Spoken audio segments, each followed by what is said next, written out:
Hi everyone, welcome to Best Recipes with Sharon. I'm going to share with you this special cake recipe for maple pecan cake.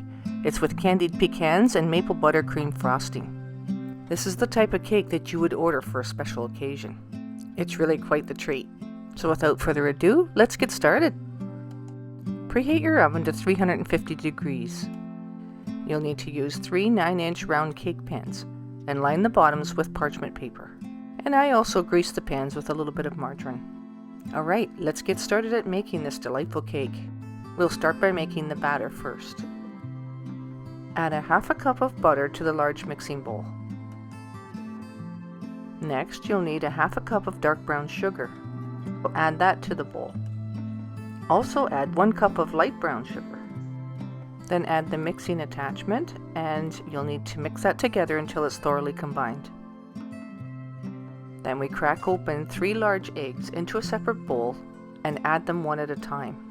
By cracking them into a separate bowl, I can be sure that there's no eggshell pieces that's in with the eggs. And the mixer can continue to be left on while you're adding the eggs, mixing it thoroughly in between.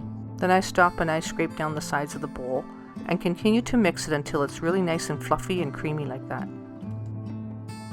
Get some good maple syrup and add about a tablespoon of that to the batter. This is where you get that nice maple flavor that'll shine through. And you can't get any more natural and pure than that. And of course mix that until it's well combined. In a separate bowl, add 2 cups of flour. Now we'll mix our dry ingredients together in this bowl, so add a 1/4 teaspoon of salt and 1 teaspoon of baking powder, as well as 1 teaspoon of baking soda. And just whisk the dry ingredients until it's well mixed together. Now then, we're going to need about 1 cup of buttermilk. It's amazing how this will complement the flavor of the cake. So what we're going to do here is alternate the flour mixture with the buttermilk. Continue mixing in between each addition. And I probably alternated about 1/3 at a time. Doesn't really matter how many times you do this to get it all incorporated, it just matters that you mix it in well in between each addition. And you can see the consistency of the batter here. Pour this into your prepared cake pans and spread it out evenly. And this will be very thin batter because it's each layer separately, so it doesn't take very long to bake this either. This batter has a nice smooth texture, and it makes for a really nice moist cake. Now then, place these in a 350 degree oven that you've already got preheated, and set your timer for about 11 minutes. It's supposed to take between 11 and 13 minutes. But when a toothpick inserted in the middle comes out clean, it's done, so you don't want to bake it any longer than that.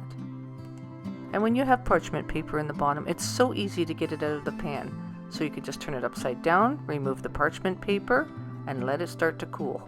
Now this next part is a really awesome compliment. It's to make some candied pecans. So you need coarsely chopped pecans, but you add 1 tablespoon of butter to your frying pan first. Then you add 1 tablespoon of maple syrup. And of course you have your heat turned on high to start with. Then you add a 1/4 teaspoon of salt. Once your pan has heated up nicely, turn your heat down to low. Then you add 1½ cups of coarsely chopped pecans. Continue to saute the pecans and stir them frequently. It only takes a couple of minutes, so be careful you don't scorch them.